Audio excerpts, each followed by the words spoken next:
इस कार्यक्रम के प्रसारण पुण्यार्जक हैं श्री आरपी जैन, श्रीमती ममता जैन, श्री प्रशांत जैन, श्रीमती दिव्या जैन, पुत्र भरत जैन, श्रीमती सौम्या एवं पारस जैन।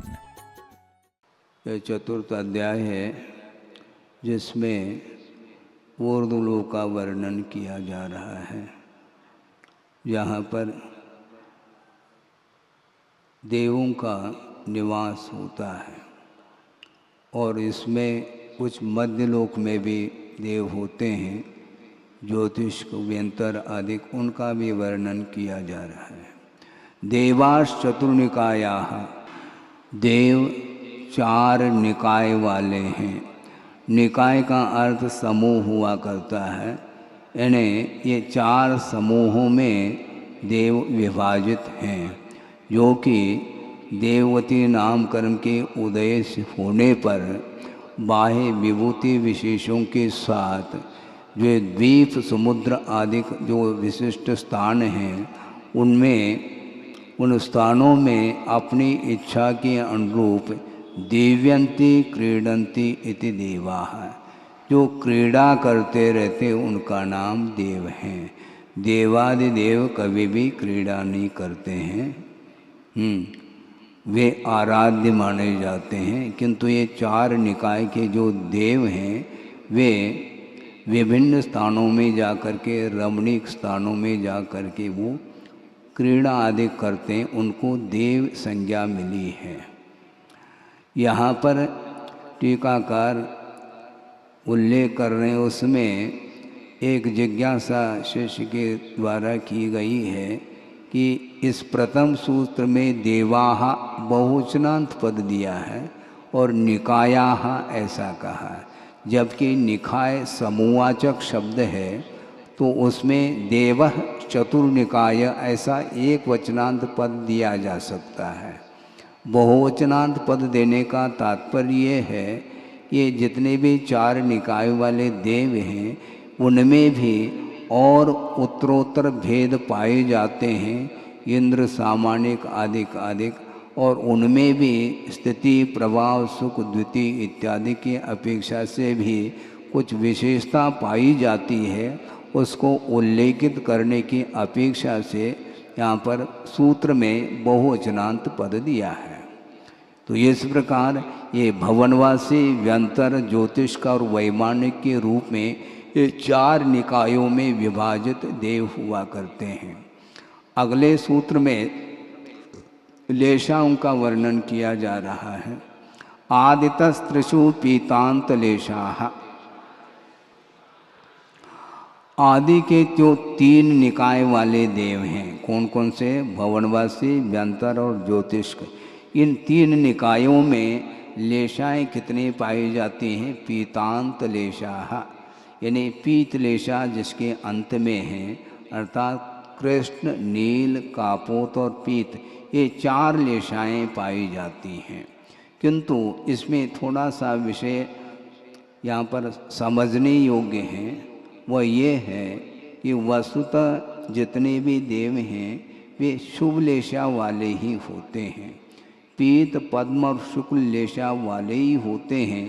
किंतु यहाँ से मरण को प्राप्त करके वहाँ पर उत्पन्न होने की अपेक्षा से अपर्याप्त अवस्था में कृष्ण, नील और कापोती तीनों लेशाएँ पाई जाती हैं।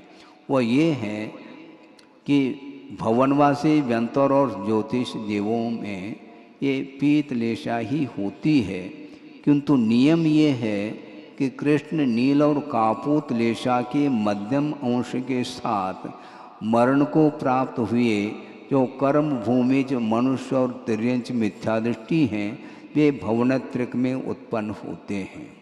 और इसी प्रकार जो भोग भूमि तिर्यंच अथवा मनुष्य हैं, वे भी भवनत्रिक में पैदा होते हैं, तो पीतलेशा के मध्यम अंश के साथ उनका मरण होता है। इस विवक्षा को लेकर के अपर्याप्त अवस्था में, यानी जब तक पर्याप्त अवस्था प्राप्त नहीं होती है तब तक ये 4 लेशाएँ हो सकती हैं, होती हैं। किंतु पर्याप्त होते ही मात्र एक पीत लेशा ही होती है, ऐसा इसका आशय है। दशाष्ट पंच द्वादश विकल्पाः कल्पोपपन्न पर्यंता।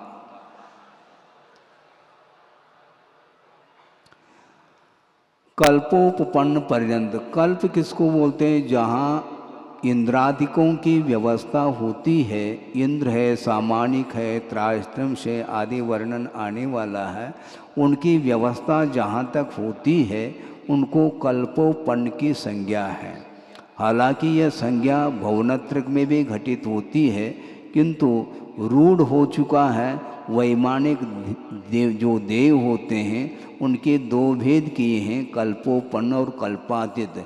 इस विवक्षा से वहाँ पर कल्पोपन्न की जो संज्ञा है वह वैमानिक देवों में रूढ़ हो चुकी है। वस्तुतः देखा जाए ये कल्पोपन्न की संज्ञा भुवनत्रक से लेकर के 16वें स्वर्ग तक ये कल्पोपन्न की संख्या यहाँ पर मिलती है।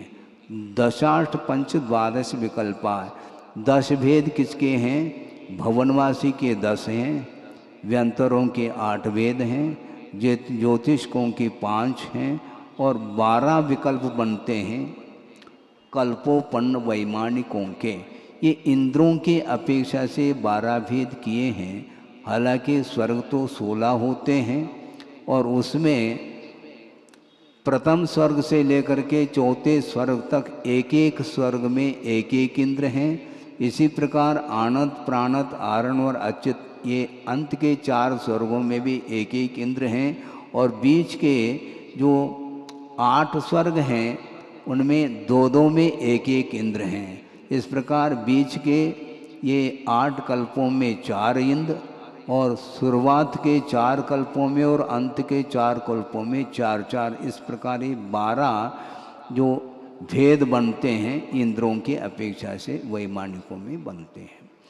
इंद्र सामानिक त्रायस्त्रिंश पारिषदात्म रक्ष लोकपालानीक प्रकीर्ण का अभियोग किल विषकाश्चैकशः।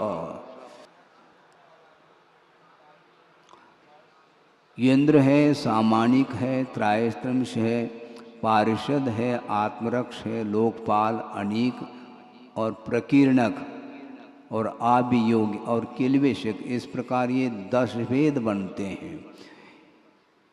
इनके स्वरूप के अपेक्षा से टीकाकारों ने उल्लेख ये किया है, अन्य देवों में जो नहीं पाए जाने वाली ऐसे असाधारण रूप से अनिमा, महिमा आदि जो गुण हैं उनसे युक्त होते हैं, वे शोभायमान होते हैं, इसलिए उनको इंद्र की संज्ञा है। समस्त देवों में ये प्रमुख माने जाते हैं और आज्ञा और ऐश्वर्य को छोड़ कर के आयु है, शक्ति है, परिवार है, भोग की संपदा आदि के अपेक्षा से जो समानता को लिए हुए होते हैं उनको सामानिक बोलते हैं। इंद्र में और सामानिक में थोड़ा सा अंतर है, किंतु बहुत बड़ा अंतर है। वो आज्ञा और ऐश्वर्य ये दोनों सामानिक देवों में नहीं पाए जाते, बाकी इंद्र के समान ही सारा सारा वैभव उन्हें प्राप्त हो जाता है। उसमें उन समानता को लिए हुए हैं, इसलिए उनको सामानिक संज्ञा है। और वे कैसे होते हैं? पितातुल्य होते हैं, गुरु के समान होते हैं, उपाध्याय के समान होते हैं, ऐसा टीकाकार ने स्पष्ट किया है। त्रायस्त्रिंश उनको बोलते हैं जो मंत्री पुरोहित के समान होते हैं, वे त्रायस्त्रिंश जाति के देव माने जाते हैं।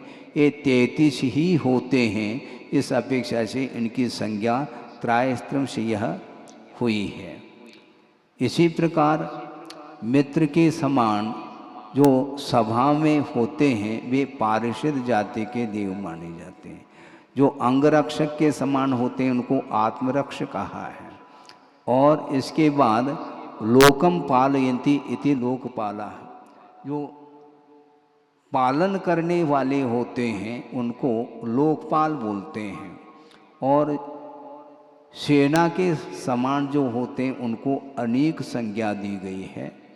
और प्रकीर्णक उनको बोलते हैं, जिस प्रकार यहाँ पर ग्राम हैं, शहर हैं आदि में जो सामान्य जनता रहती है, उसी प्रकार वहाँ पर भी जो देव होते हैं उनकी संज्ञा है प्रकीर्णक संज्ञा।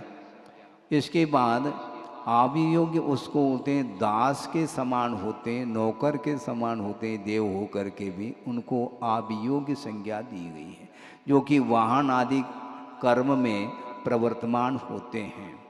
अंतेवासी का अर्थ जो सीमा भीतर जाने की नहीं है।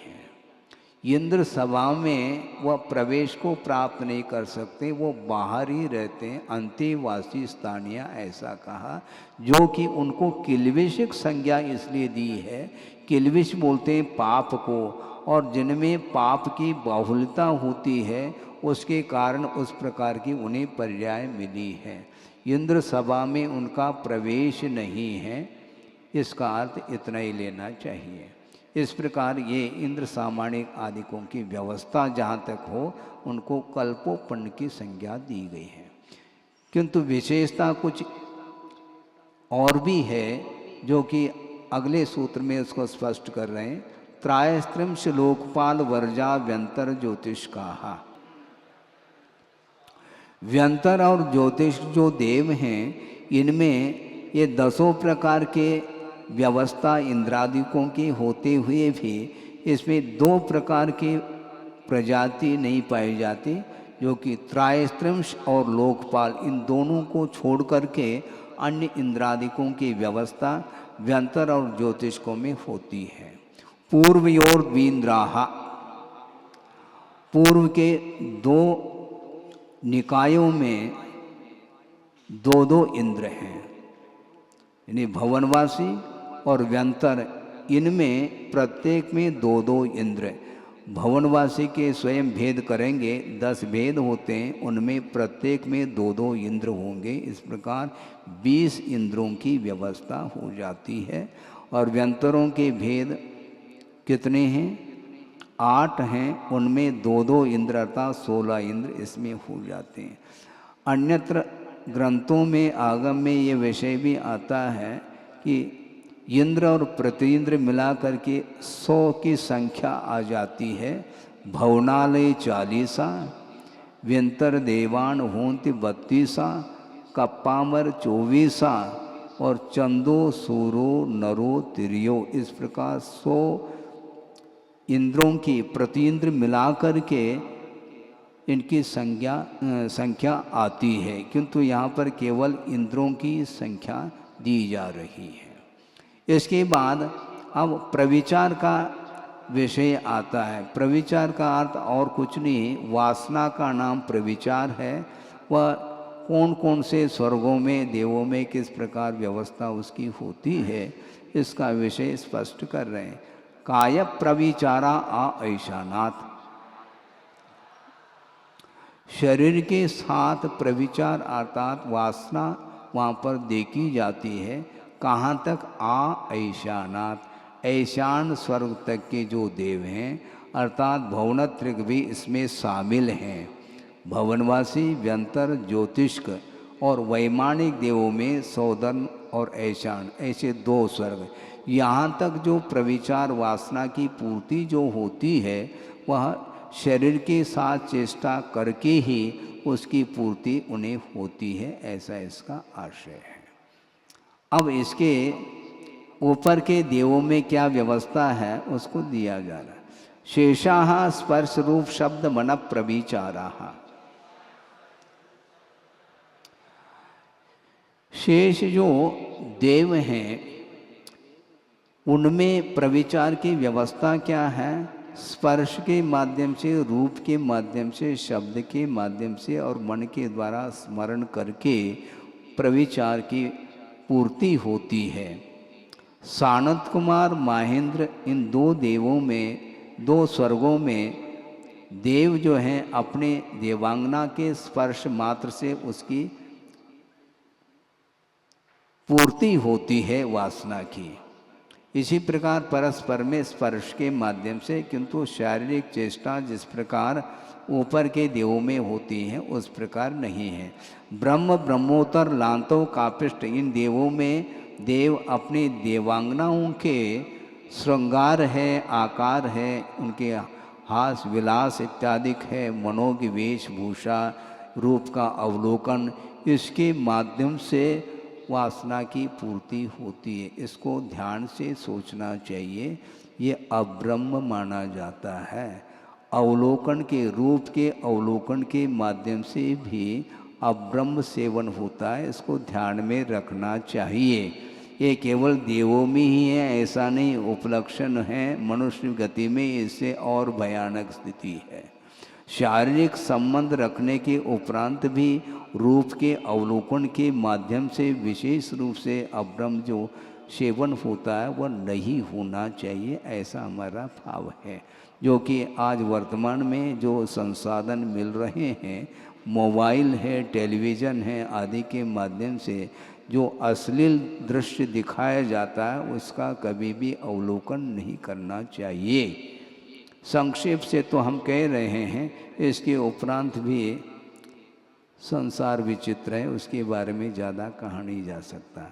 शुक्र, महाशुक्र, शतार, सहस्रार, इनमें देव अपने देवांगनाओं के मधुर संगीत है और मृदु हास्य है और मधुर जो वचन हैं और उनके आभूषणों के जो झंकार हैं उसके श्रवण के माध्यम से भी प्रविचार की पूर्ति होती है, ऐसा कहा। इसलिए व्रती को संगीत, गीत इत्यादि से दूर रहना चाहिए, क्योंकि उसके माध्यम से भी उसका संबंध जुड़ जाता है। आनत, प्राणत, आरण और अच्युत कल्पों में जो देव हैं वे अपने देवांगनाओं के स्मरण के माध्यम से ही उस सुख का अनुभव करते हैं। मन के माध्यम से न स्पर्श किया है, न रूप का अवलोकन किया है, न संगीत इत्यादि का श्रवण किया है, इसके बावजूद भी मन के माध्यम से, स्मृति के माध्यम से अब ब्रह्म की पूर्ति होती है। बहुत बचना कठिन है। सभी प्रकार के नो कर्म से बचने के उपरांत भी एकांत में भी बैठो तब भी मन के माध्यम से स्मरण हो सकता है, उसके माध्यम से वह कार्य होता है। संयमी जो होता है बहुत अलर्ट रहता है। परे अप्रविचारा, आगे अर्थात 16 स्वर के उपरांत 9 ग्रहवेक, 9 अनुदेश और 5 अनुत्तर विमानों में रहने वाले जो अमिंद्र हैं वे किसी भी प्रकार से प्रविचार नहीं करते, प्रविचार से रहित होते हैं। क्योंकि प्रविचार का अर्थ टीकाकार ने स्पष्ट किया है, वेदना प्रतिकार प्रविचार। जो वेदना होती है उसका प्रतिकार का नाम प्रविचार है। और 9 ग्रह आदि में रहने वाले जो अमिंद्र हैं उन्हें वेदना तत्संबंधी नहीं होती, क्योंकि बहुत मंद कषाय का उदय चलता है। इसलिए वहाँ पर वेद का उदय होते हुए भी वासना इसलिए जागृत नहीं होती क्योंकि 9 कर्म का पूर्णतः अभाव हो चुका है। 16 स्वर्ग तक तो देवांगनाओं की व्यवस्था है, उसके बाद कोई व्यवस्था नहीं, वहाँ पर देवांगनाएं नहीं जाती। कहाँ पर? 9 ग्रहवेक, 9 अनुदेश और 5 अनुत्तर विमान। वहाँ पर वेद कर्म का उदय तो है, वेद कर्म की विच्युति नहीं हुई है, उदय विच्युति। इसके उपरांत भी उसके उदय में 9 कर्म भी अपेक्षित है, किंतु 9 कर्म का अभाव होने के कारण वहाँ पर किसी भी प्रकार से प्रविचार का भाव जागृत नहीं होता है। इसलिए उस प्रविचार के अभाव में परम यानी उत्कृष्ट सुख का वो अनुभव करते हैं, ऐसा टीकाकार ने दिया है। भवनवासिनो सुरनाग विद्युत सुपर्णाग्नि वातस्तनितो दधिद्वीप दिक्कुमाराः।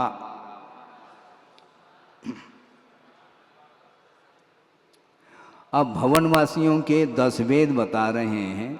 ये भवनवासी एक सामान्य संज्ञा है, किंतु उसमें विशेष जो संज्ञाएं हैं वो कौन कौन से बता रहे हैं। कुमार शब्द प्रत्यय के साथ जोड़ देना चाहिए। असुर कुमार, नाग कुमार, विद्युत कुमार, सुपर्ण कुमार, अग्नि कुमार, वात कुमार, स्तनित कुमार, उदधि कुमार, द्वीप कुमार और दिक् कुमार। इस प्रकार ये 10 हैं। कुमार शब्द का प्रयोग इसलिए किया है कि जिस प्रकार बाल्य अवस्था में प्राय करके देखते हैं वेशभूषा चित्र विचित्र प्रकार की होती है, एक कलर की वेशभूषा नहीं होती है। उसी प्रकार इनमें कुमार के समान इनकी प्रवृत्ति होती है वेशभूषा आदि के अपेक्षा से, इसलिए इनको कुमार की संज्ञा दी गई है। ये 10 प्रकार के हो गए हैं। इनका आवास कहाँ पर है तो स्पष्ट कर रहे हैं। रत्न प्रभा जो पृथ्वी है उसके 3 भेद हैं, खर भाग, पंख भाग और अबोल भाग। तो पंख भाग और अबोल भाग में असुर कुमार जाति के जो देव हैं उनके भवन वहाँ पर बने हुए हैं, वहाँ पर असुर कुमार जाति के देवों का निवास है। और खर पृथ्वी भाग में ऊपर और नीचे 1-1 हजार योजन छोड़ करके शेष जो 9 प्रकार के जो भवनवासी संबंधी देव हैं उनके वहाँ पर भवन बने हुए हैं, वहाँ पर उनका निवास होता है। व्यंतराः किन्नर किम पुरुष महोरग गंधर्व यक्ष राक्षस भूत पिशाचाः।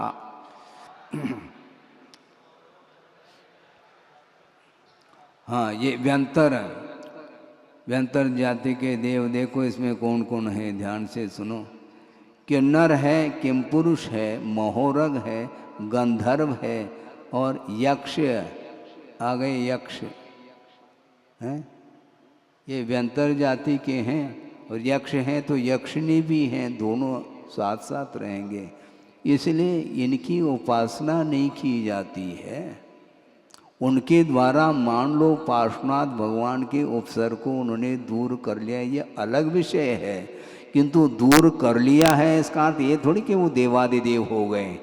ये जितने भी चारों प्रकार के निकाय के जो देव हैं वे असंयमी होते हैं, इसलिए असंयमियों की आराधना नहीं होनी चाहिए, ये संक्षेप से कहा जा रहा है। यक्ष और राक्षस और भूत और पिशाच ये 8 प्रकार के व्यंतर होते हैं। इनका आवास कहाँ पर है तो इस जम्बू द्वीप से असंख्यात द्वीप समुद्र को लांग करके ऊपर खर पृथ्वी भाग में 7 प्रकार के व्यंतरों का आवास है, राक्षस को छोड़ करके। और राक्षसों का जो निवास स्थान है वह पंख भाग में है, ऐसा टीकाकार ने खोला है। ज्योतिष का हाँ सूर्या चंद्रमसो ग्रह नक्षत्र प्रकीर्णक तारकाश्च।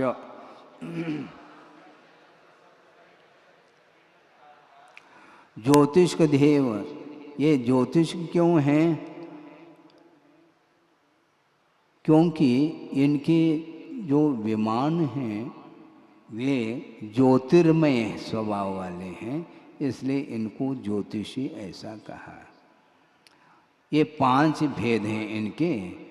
ज्योतिष की सामान्य संज्ञा है और इनके भेद कितने हैं? सूर्य है, सूर्या कहा, ये व्याकरण का विषय है, व्याकरण के नियम के अनुरूप ह्रस्व को दीर्घ किया जाता है, इसलिए सूर्य चंद्रमसो ऐसा नहीं कहा, सूर्या चंद्रमसो ऐसा कहा। सूर्य, उसके उपरांत चंद्रमा, और चंद्रमा यद्यपि इंद्र है और सूर्य प्रतीन्द्र है, किंतु व्याकरण के अपेक्षा से सूर्य को प्रथम रखा और चंद्रमा को बाद में रखा गया। सूर्य, चंद्रमा और ग्रह नक्षत्र और प्रकीर्णक ताराएं। प्रकीर्णक अलग और तारा अलग ऐसा नहीं, प्रकीर्णक तारा एक ही शब्द है। इनका आवास कहाँ पर है वह स्पष्ट कर रहे हैं। इस समान भूभाग से, पृथ्वी के समान इस पृथ्वी तल से ऊपर 790 योजन जाने के उपरांत समस्त ज्योतिषियों के नीचे ये ताराएं पाई जाती, इनका विचरण होता है। और ताराओं के बाद ऊपर 10 योजन ऊपर जा कर के सूर्य विमान है, उसके ऊपर 80 योजन जाने के बाद चंद्रमा का विमान आता है, उसके बाद 4 योजन ऊपर जा कर के नक्षत्र, उसके बाद 4 योजन ऊपर जा कर के बुध, उसके पश्चात 3 योजन ऊपर जा कर के शुक्र, उसके पश्चात 3 योजन ऊपर जा कर के बृहस्पति, उसके बाद 3 योजन ऊपर जाने के बाद मंगल, मंगल, उसके बाद 3 योजन ऊपर जाने के उपरांत शनिश्चर। इस प्रकार ये ज्योतिषगण ये 110 या नहीं नव आकाश 10 अधिक योजन शतकः 110 योजन मोटाई में ये हैं। और तिर्यक कितने फैले हुए हैं तो असंख्यात द्वीप समुद्र प्रमाण जो कि घनोदधि वात वलय तक तिर्यक रूप से फैले हुए हैं। और 110 योजन की मोटाई में ये सारे सारे ज्योतिष मंडल फैले हुए हैं। मेरु प्रदक्षिणा नित्य गतियोर निलोके, निलोक बोलते हैं मनुष्य लोक, 2.5 द्वीप में ये ज्योतिष देव नित्य गतया निरंतर यह गतिशील रहते हैं।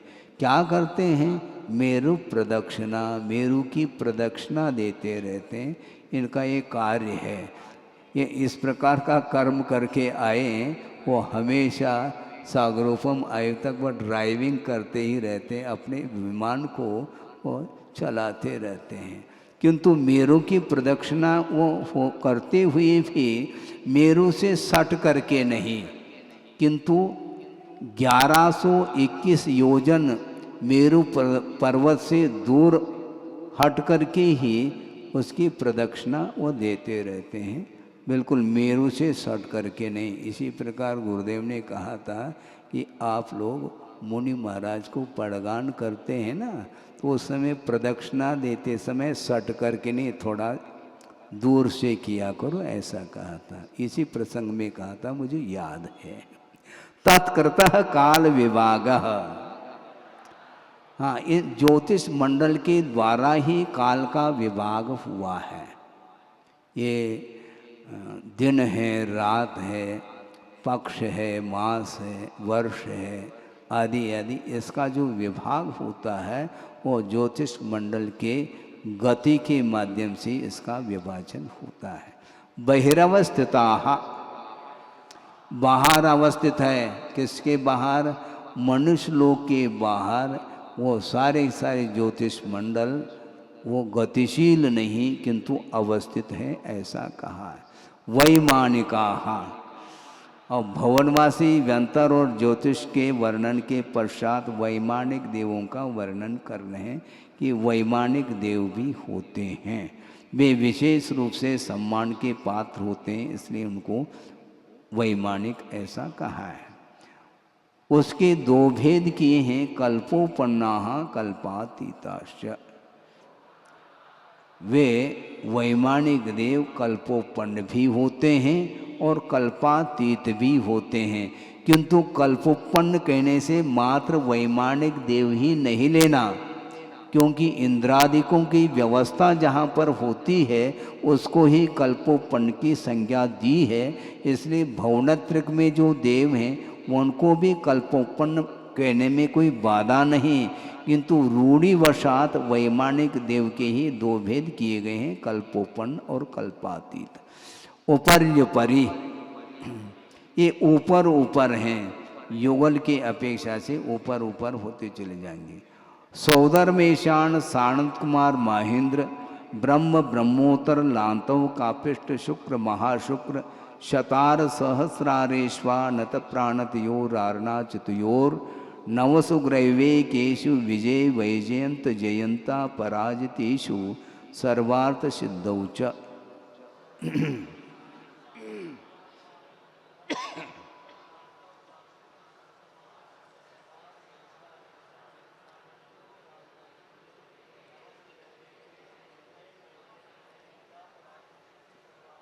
हाँ, ये सौधर्म ऐशान को लेकर के आरण अच्युत तक ये 16 स्वर्ग हैं। उसके बाद 9 ग्रैवेक हैं और 900 ग्रैवेकेशु, इस प्रकार जो पृथक जो पद रखा है उसका आशय ये खोला है टीकाकार ने। ग्रैवेक तो 9 होते ही हैं, किंतु 900 इस प्रकार पृथक पद रखने से 9 अनुदिशों का भी ग्रहण हो जाता है, ऐसा कहा है। विजय, वैजयंत, जयंत और अपराजित ये 4 हैं, इनको भी पृथक रूप से रखा। जबकि 5 अनुत्तर विमान होते हैं, इनको पृथक रखने का आशय ये है कि विजय, वैजयंत, जयंत और अपराजित ये द्विचरम वाले होते हैं, यानी अधिकतम ये मनुष्य भव को धारण करेंगे तो 2 बार धारण करेंगे।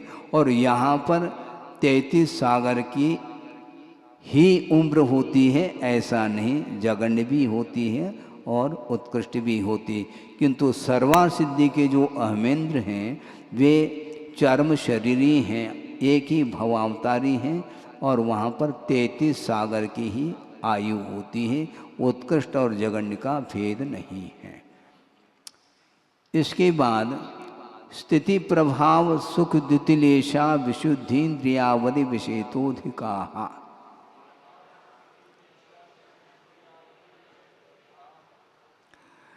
स्थिति किसको बोलते हैं? ये अधिक अधिक होते चले गए, किसकी अपेक्षा से? स्थिति की अपेक्षा से, यानी आयु कर्म के उदय से उस भव में शरीर के साथ जो अवस्थिति बनती है उसका नाम स्थिति है। तो स्थिति के अपेक्षा से भी ऊपर ऊपर के देवों में आयु बढ़ती चली जाती है। और प्रभाव का अर्थ ये खोला है शापानुग्रह शक्ति प्रभाव, अभिशाप देने की शक्ति और अनुग्रह करने की शक्ति भी उनके अंदर होती है। जो सम्यक दृष्टि होते हैं वे अनुग्रह करते हैं, अभिशाप नहीं देते, शक्ति तो उनके पास भी रहती है। किंतु मिथ्या दृष्टि जो होते हैं, जिनका पूर्व भव का कोई वैर हो, वो आ करके आपको परेशान कर सकते हैं। सुख किसको बोलते हैं? इंद्रिय के विषयों का जो अनुभव करना है, उपभोग करना है, उसका नाम सुख है। तो इंद्रियजन्य सुख के अपेक्षा से भी उत्तरोत्तर अधिकता पाई जाती है। शरीर है शरीर वसन अर्थात वस्त्र, आभरण इत्यादि की जो दीप्ति है उसका नाम द्युति। ये द्युति बढ़ती चली जाएगी उत्तरोत्तर, विमानों के भी, आभरणों के भी, वस्त्राभूषण आदि की और शरीर की जो दीप्ति वो भी बढ़ती चली जाती है, अधिक अधिक होती चली जाती है ऊपर ऊपर की अपेक्षा।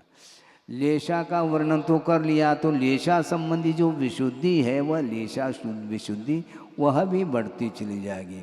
और इंद्रियों के और अवधि ज्ञान के जो विषय हैं उसकी अपेक्षा से भी उनमें अधिकता पाई जाती है।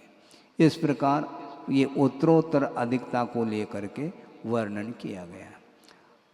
अगले सूत्र में हीनता को लेकर के भी विषय आ रहा है। गति शरीर परिग्राह्य मानतो हीनाः, इनकी अपेक्षा हीनता क्या?